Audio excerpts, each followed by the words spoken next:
ना अबला हूं, ना बेचारी हूं। देखो, उठो, मिलो, मैं आज की नारी हूं। कुछ ऐसी ही नारियों को समेट कर लेडीज क्लब मेरठ में निरंतर नए आयाम स्थापित कर रहा है। लेडीज क्लब बहुत ही प्रतिष्ठित और शायद सबसे पुरानी संस्था है मेरठ की। इसकी प्रतिष्ठा, इसकी महत्ता और अधिक बढ़ जाती है जब इसके साथ AIWC all India women conference का नाम जुड़ जाता है। ये इससे एफिलेटेड है। ऑल इंडिया वुमेन कॉन्फ्रेंस 1927 में मार्गरेट कजिन्स द्वारा स्थापित किया गया, जिसका उद्देश्य महिलाओं और बच्चों को सशक्त बनाना था, और यह पूर्णतः अपने कार्य में सफल होकर नित नए आयाम स्थापित कर रही है।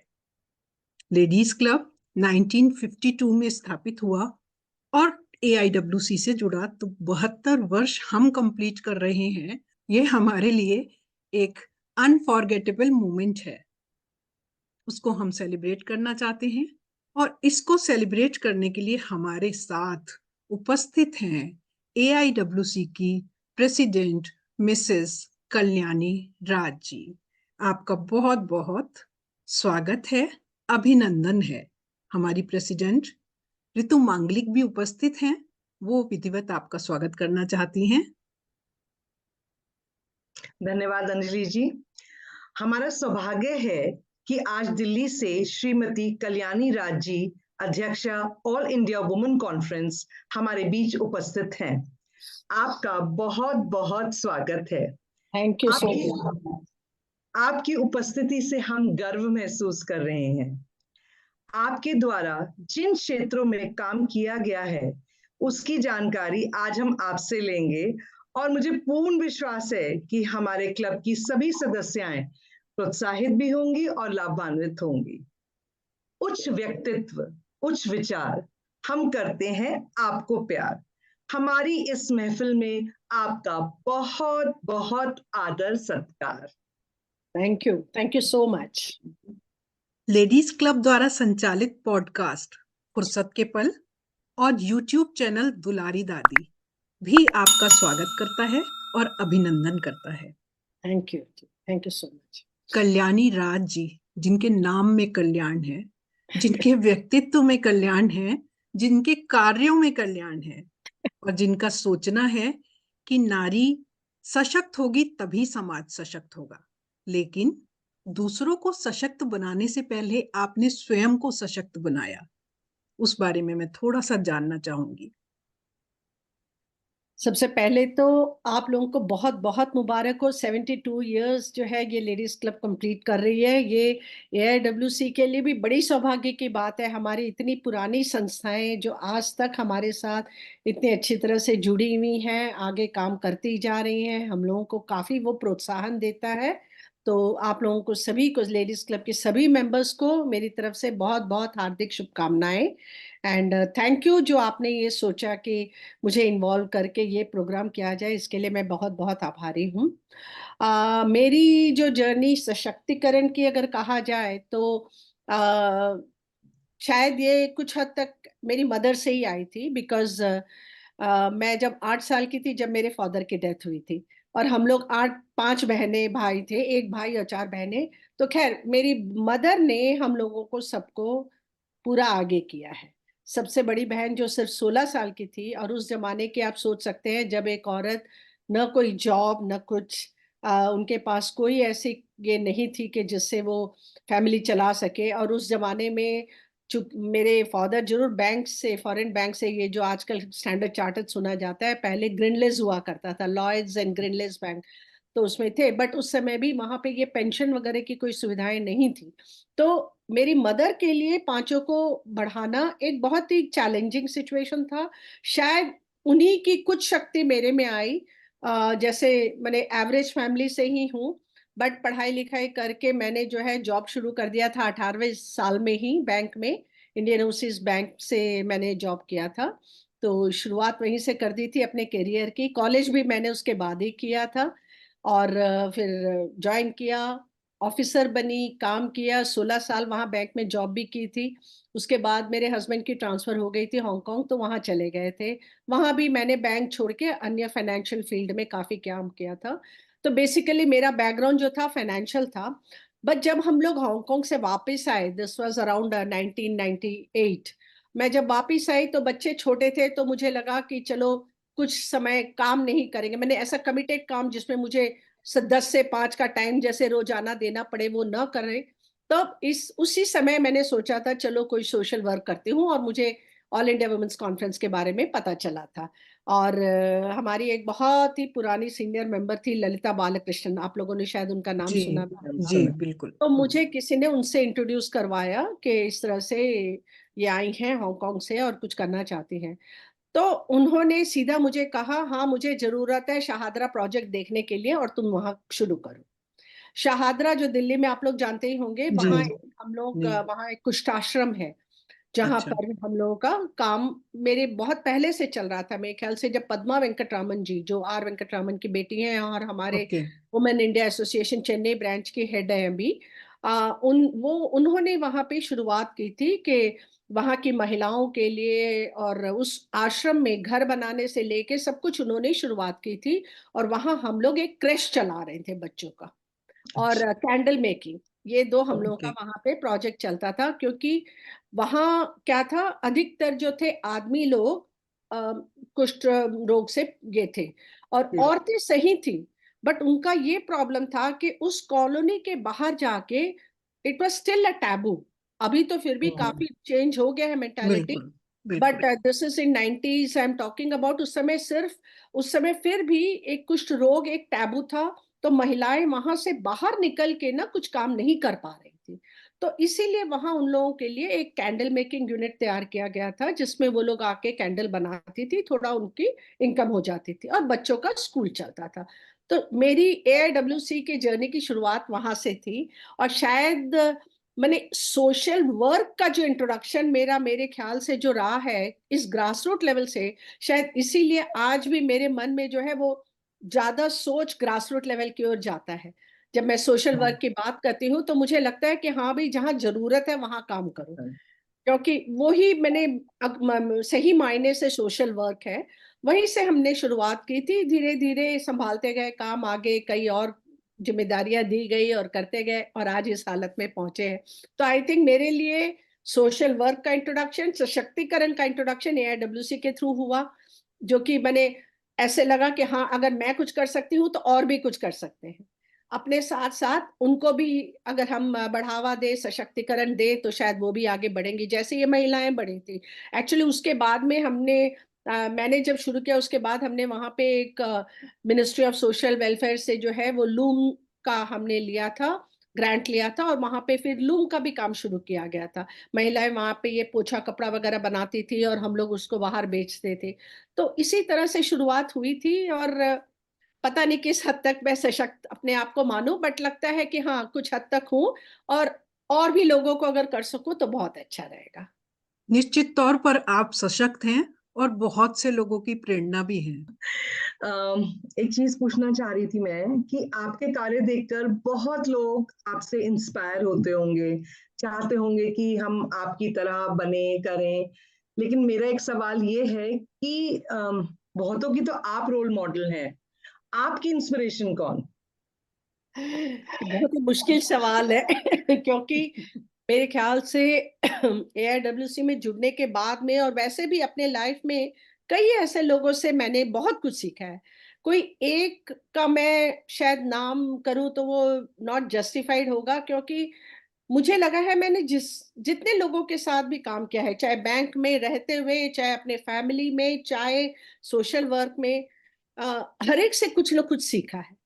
मुझे यही लगता है, क्योंकि कोई एक ऐसा बंदा नहीं, क्योंकि बहुत कुछ है जिंदगी में सीखने का। मुझे लगता है अगर ललिता जी के साथ मैंने शुरुआत की तो उस समय मुझे जो है ये एनर्जी रिलेटेड वो काफी काम करती थी, तो उनसे वो सीखा। उसके बाद अपर्णा जी जब प्रेसिडेंट बनी तो उनके साथ, क्योंकि वो उनका मैंने ये सीखा कि वो नए नए लोगों को ना बड़ा एंकरेज करती थी। मैं भी उस समय नहीं जुड़ी थी, बट उन्होंने मेंबर इंचार्ज की रिस्पॉन्सिबिलिटी भी दी और कहा कल्याणी तुम ये भी करो, तुम वो भी करो। तो मैंने इस तरह से कुंती पॉल उसके पहले मैंने जब ज्वाइन किया था, कुंती पॉल जी हमारी प्रेसिडेंट थी, वो भी काफी एंकरेज करती थी, कहती थी तुम जो हांगकांग में करके आई हो छोड़ो, तुम यहाँ जाओ और वहां देखो क्या होता है। मतलब ये एक चीज जो उनका बोलना और मुझे भी वो रियलाइज करना, तो इस तरह से मेरे ख्याल से हर एक से मैंने कुछ ना कुछ सीखा है, एक सिर्फ प्रेसिडेंट से ही नहीं, और भी जो सही कलीग्स थे उनके साथ भी बहुत कुछ सीखा है, बैंक में भी बहुत कुछ सीखा है, जैसे मैंने कहा जिंदगी में भी छोटी छोटी बातें भी कई बार मैंने लगता है कि हम्म। इतना दिल में लग जाती है कि हम उससे कुछ सीखते बिल्कुल हैं। तो एक तो बिल्कुल। नहीं, मेरे ख्याल से तो मेरी जिंदगी में कई रोल मॉडल है। आपने अभी अभी कुंती पॉल जी का नाम लिया, और मैं अपने आप को बहुत सौभाग्यशाली मानती हूँ कि मुझे उनसे मिलने का हाँ, सुअवसर प्राप्त हुआ।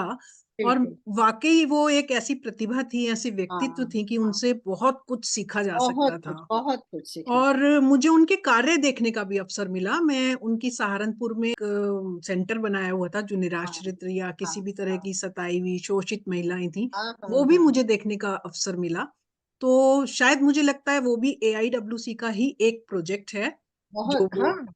हाँ, एंड हाँ। इनफैक्ट वो जो आप प्रोजेक्ट की बात कर रहे हैं, बहुत अच्छा रहा कि जो आपने कहा, क्योंकि कुंती जी जब प्रेसिडेंटशिप के बाद में उनका, जब वो सहारनपुर में थी और मैं मेंबर इंचार्ज यूथ की थी उस समय अपर्णा जी ओके। के टाइम पे, ओके। तो हमने एक मिनिस्ट्री ऑफ यूथ अफेयर्स में हमने एक अप्लाई किया था ग्रांट के लिए।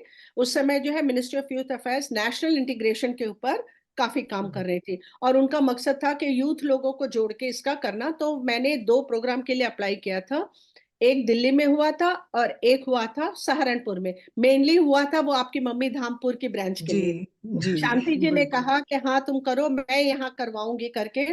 तो वो वहां पे सहारनपुर में हमने किया था। तो वो अपने कॉलेज की बड़ी टीम लेके आई थी और उन्होंने वहां पे प्रोग्राम भी किया था। तो हम लोग जब, मैं और अपर्णा जी जब सहारनपुर गए, उसके पहले मैंने वो जो शॉर्ट स्टे होम जिसकी आप जी चर्चा कर जी रहे हैं, जी। दिल्ली में भी हम लोगों का एक चलता है बापनू घर। ओके। बट उस समय जो भी थे वहां की व्यवस्था ऐसी थी कि हम लोग मैंने उतना इन्वॉल्व नहीं होते थे उसमें। ओके। बापनू घर मैंने एकदम अलग से था, वहां की लड़कियां भी कभी शायद हम लोग मिले नहीं, वहां जो लड़कियां थी कुछ भी। बट जब मैं सहारनपुर गई, कुंती जी का जब मैंने वो प्रोजेक्ट देखा, तो हम लोग खाने बैठे, वहां की लड़कियां ही सब जी आई, खाना जी बनाई थी, वही वही जी परोस रही थी, और जी बाकी भी सब चीजों में इन्वॉल्व हो रही थी। तो मुझे ये बड़ा अच्छा लगा। जी। तो मैंने पूछा था कुंती जी से कि कुंती जी ये कहाँ की लड़कियां हैं, तो बोले कि ये सब हमारे शॉर्ट स्टे होम की है। तो मैंने ओके। वापस आके अपर्णा जी से कहा, अपर्णा जी मुझे ये जो मेन स्ट्रीमिंग का तरीका बड़ा अच्छा लगा, जी। हम भी हमारे यहाँ कर सकते हैं। क्योंकि बिल्कुल उनको एकदम अलग रखा जाए ना, तो वो लोग उतनी अच्छी तरह से इंटीग्रेट नहीं कर पाती हैं, ये लड़कियां, बिल्कुल। क्योंकि आती हैं काफी काफी मुश्किल समस्याओं से समस्याओं आती है से, वो। हाँ तो बिल्कुल। उनको ये मेन स्ट्रीमिंग का ये तरीका मुझे कुंती जी का इतना अच्छा लगा। और हम लोग अब वही कोशिश कर रहे हैं कि जब भी कोई होता है प्रोग्राम, तो यहाँ हमारी जो भी लड़कियां उनको भी इन्वॉल्व करते हैं, और वो लोग इतना खुशी खुशी सब में पार्टिसिपेट करती हैं, तो बड़ा अच्छा लगता है। जी क्योंकि बिल्कुल। मैंने जिंदगी में हर एक से कुछ ना कुछ सीखने का मौका मिल जाता है हमें। बिल्कुल बिल्कुल। रितु जी, हम भी इस प्रोजेक्ट के बारे में सोच सकते हैं हाँ मेरठ जी में बिल्कुल शॉर्ट बिल्कुल। स्टे होम के लिए, क्योंकि हाँ जी। बहुत से लोग ऐसे होते हैं, चाहे वो घरेलू हिंसा के शिकार हुई हों लड़कियां, हाँ। या कुछ बच्चे भी हो सकते हैं जिनको इसकी। बिल्कुल। तो बहुत अच्छा प्रोजेक्ट है ये। और हाँ मैं शायद लेडीज क्लब से बाद में जुड़ी हूँ, ऑल इंडिया वुमेन कॉन्फ्रेंस से अपनी मम्मी के थ्रू पहले जुड़ी हूँ। जी जी। बहुत बचपन से ये सब चीजें देखती आई हूँ, तो मुझे बहुत प्रभावित करती हैं। और आज कल्याणी जी हमारे बीच में है, तो मैं उनसे और भी कुछ प्रोजेक्ट्स के बारे में जानना चाहूंगी कि वो कौन से प्रोजेक्ट्स हैं जो हम लोग कर सकते हैं, क्योंकि शायद हम उतने अवेयर नहीं हैं। तो आज हम उसका फायदा उठाना चाहेंगे आप हमारे बीच में कि हम क्या क्या कर सकते हैं।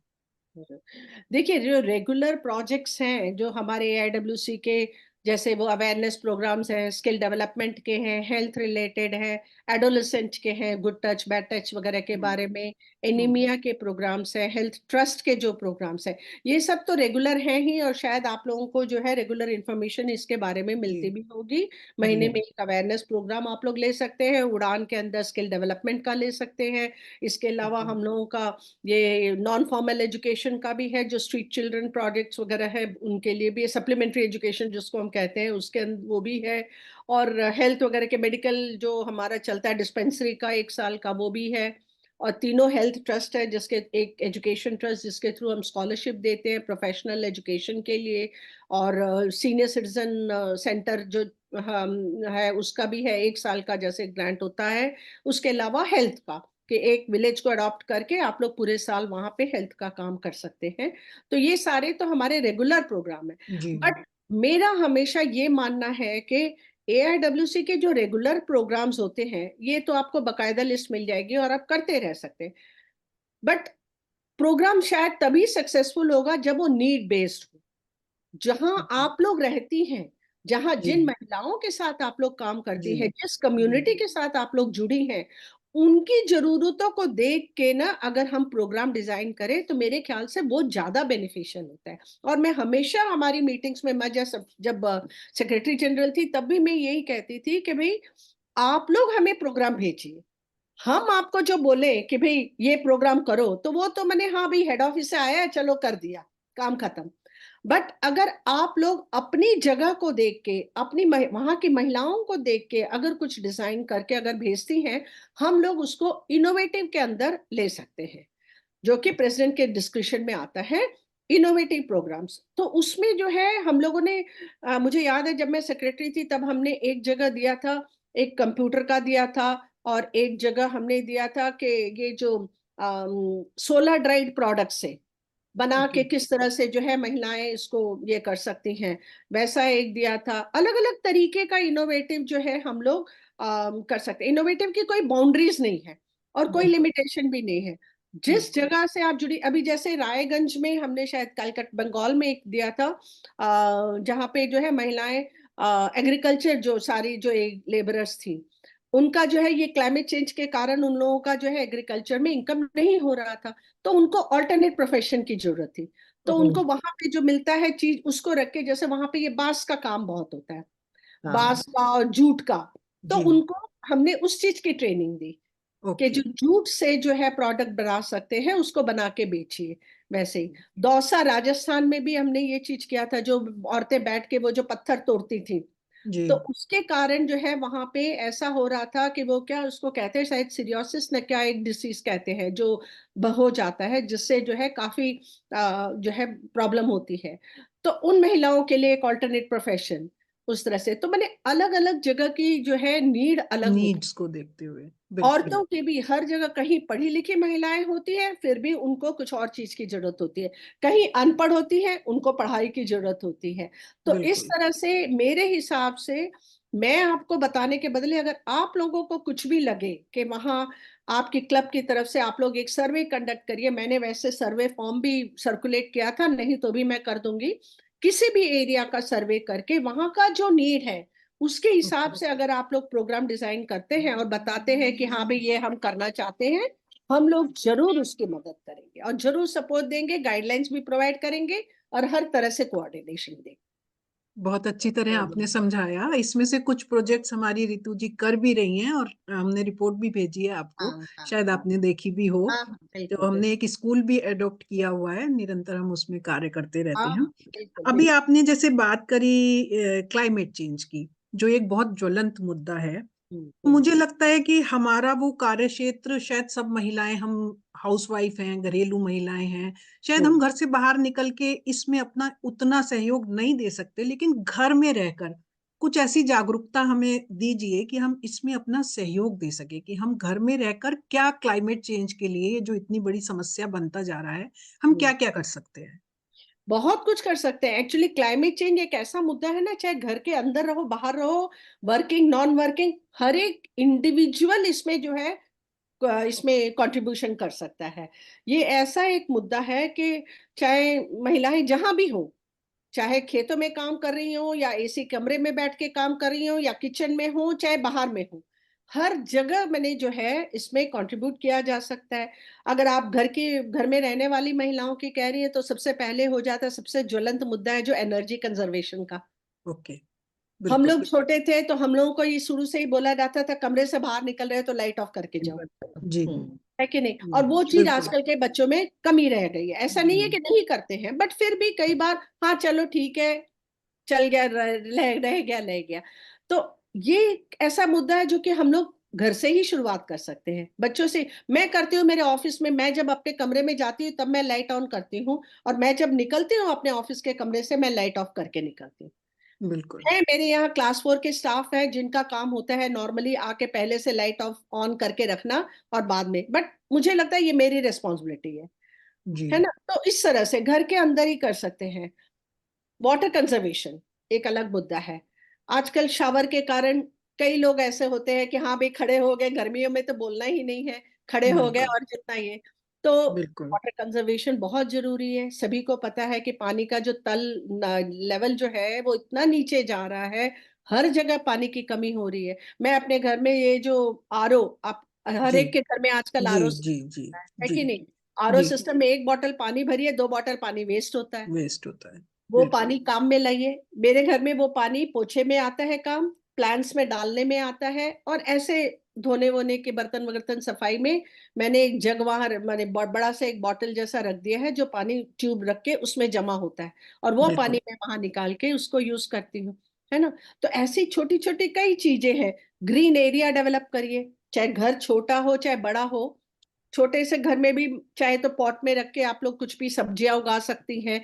किचन वेस्ट आजकल ये बहुत बड़ा चीज है, किचन वेस्ट का कंपोस्ट बना सकती हैं। जी यहाँ हम लोगों ने वो प्रोजेक्ट किया था यहाँ रोहिणी में, जो कि छोटे छोटे घर हैं सारे, छोटे छोटे घर हैं और एक छत है या तो छत भी नहीं है कई जगह ऐसे। वहां हमने ये वेस्ट मैनेजमेंट का काम शुरू किया था, क्योंकि हमने जब वहां गए थे हम लोग एक दूसरे प्रोजेक्ट के मामले में, हमने देखा थोड़ा भी अगर पैच ऑफ लैंड हो वो कबाड़ा बन रहा है, सब आके अपना कूड़ा वहीं कूड़ा डाल। डालते हैं। बिल्कुल। ठीक है, वो बेचारे किसी की जमीन है बट वो कूड़ा दान जी। जैसे बन के रह जाता है, क्योंकि वहां वो कॉलोनी ऐसी है, छोटी छोटी गलियां हैं, वहां पे कोई वेस्ट का कोई इंतजाम नहीं था, नहीं है। अंदर आके कोई कलेक्ट करने वाला नहीं था। तो हमने हम्म। वहां के जो काउंसलर है उनसे भी बात की, बट इन औरतों को हमने वेस्ट मैनेजमेंट का शुरू किया था। एक जो है उसको खंबा कहते हैं, हाँ जी। 3 रहता है, जी वो आप लोग भी जानते ही होंगे। जी जी। और उन औरतों ने खंबा हमने जरूर दिया, बट अभी 4 साल हो रहे हैं, वो औरतें अभी भी उनके घर से किचन का एक भी वेस्ट बाहर नहीं निकलता है, वो लोग उसका पूरा मेन्योर बनाती हैं। और इतना अच्छा लगा मुझे, हम जब सशक्तिकरण की बात कर रहे हैं, कि ये तो हमने उनके लिए शुरुआत की थी कि भाई खंबा उनको दे दिया था जी जी। और खाद बनाना सिखा दिया था। ये औरतें इतनी और स्मार्ट निकली कि उन्होंने खाद बनाने के साथ छोटे छोटे पैकेट में बेचना शुरू किया।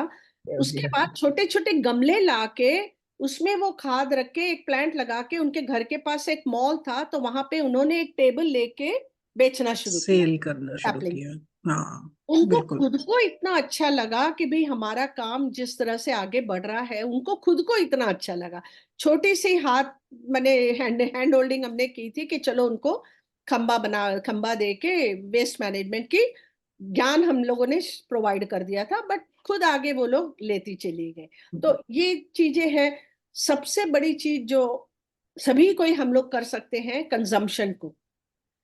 मैंने कंजम्पशन जब मैं कहती हूँ वो खाने पीने के मामले में नहीं, चाहे कपड़ों के मामले में बोलिए, चाहे मोबाइल के मामले में बोलिए, सब नए इक्विपमेंट। आजकल मार्केटिंग इतनी ज्यादा हो रही है, ज्यादा। और मैंने बिल्कुल। नई नई चीजों की इतनी ज्यादा आजकल मैंने ये हो जाती है कि बच्चे भी ये मोबाइल ये वाला पुराना हो गया, मम्मी दूसरा मोबाइल खरीदना है, और वो पुराना मोबाइल कहाँ जाएगा?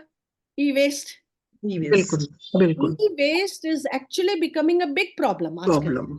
है ना। हम बिल्कुल। लोगों ने कई बिल्कुल। जगह शुरू भी किया है ई वेस्ट कलेक्शन का, कि जो ओके। है वो ऑथराइज्ड जो सेलर्स हैं उनसे, क्योंकि पता चला हम लोग यहाँ पे दिल्ली में भी हमने देखा कि एक जगह जहाँ पे ये जो टीवी वगैरह कबाड़ी वाले जो लेके चले जाते हैं, तो उसमें हमें पता चला था कि इतनी से अमाउंट ऑफ मेटल, गोल्ड या सिल्वर मेटल या कॉपर कुछ भी जो रहता है, उसको वो बेच के देने के लिए उसको हाथ से तोड़ते हैं, उसको धोते हैं, वो पानी जमीन में ऐसे ही फेंकते हैं, हाथ से तोड़ के वो जो उसका जो भी बाकी जो सामान निकलता है सारा वहीं की जमीन में जाता है।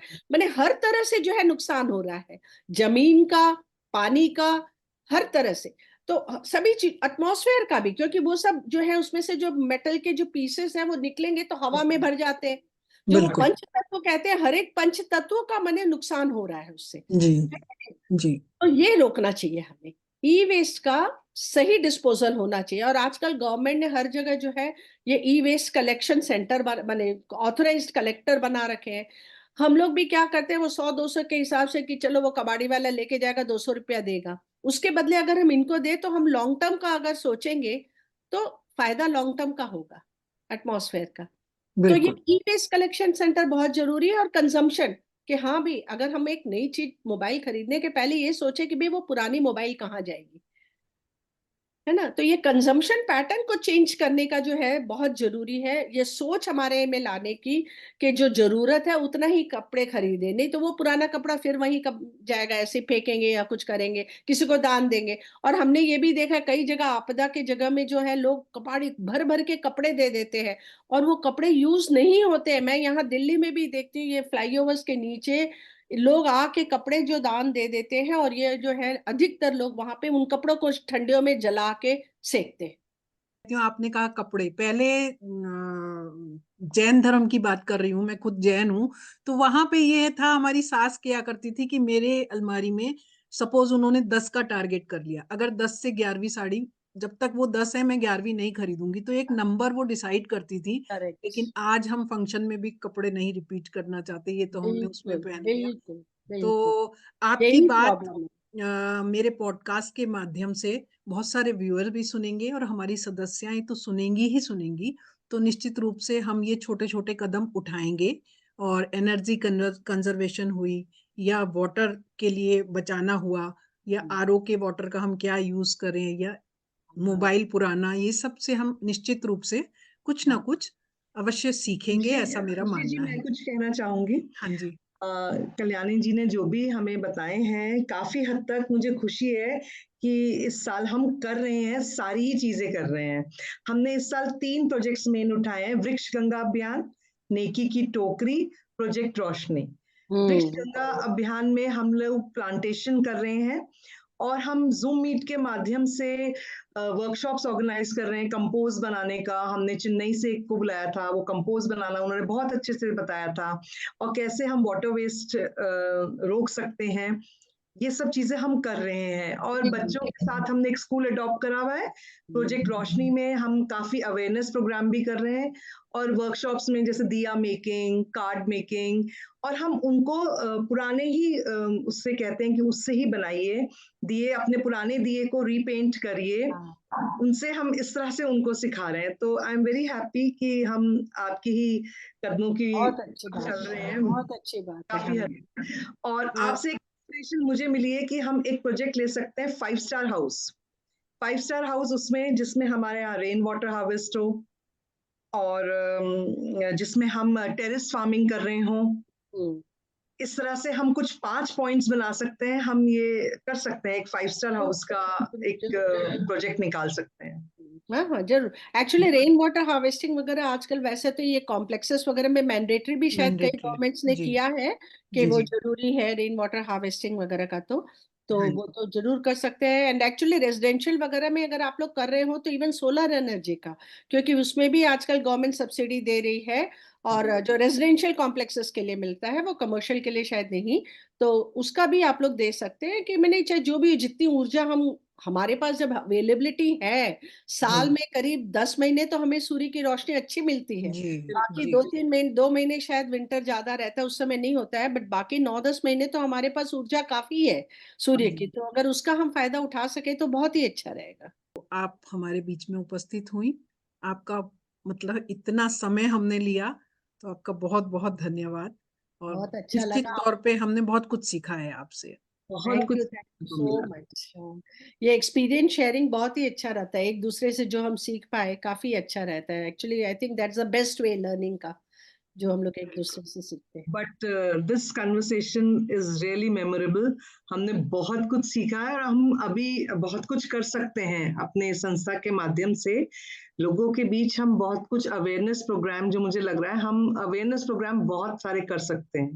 बिल्कुल। आपकी छोटी छोटी बातों से मुझे बहुत सारे हिंट्स मिल गए हैं कि हम और क्या कुछ कर सकते हैं। वैसे रितु जी इतना अच्छा कार्य कर रही हैं, मतलब बहुत सारे प्रोजेक्ट्स कर रही हैं, कुछ मैंने आपको भेजे भी हैं। तो हमेशा आप लोगों के मैंने काम को सुनने के लिए भी, आपके काम जो भी कर रहे हैं उसको जानने की भी उत्सुकता रहेगी, और साथ ही हम आगे मिलके और भी क्या कर सकते हैं इसके बारे में भी डिस्कशन करने में बहुत मुझे इंटरेस्ट रहेगा। आज थैंक ऐसे यू। लगता है कि पीछे कोई खड़ा है, हाथ हाथ सपोर्ट दे रहा है, ऐसा महसूस दे रहा है कि पीछे से मुझे सपोर्ट मिल रहा है। Thank you so much Kalyani ji, thank thank you so much for this podcast invitation, and बहुत अच्छा लगा मुझे भी आप लोगों से बात करके। तो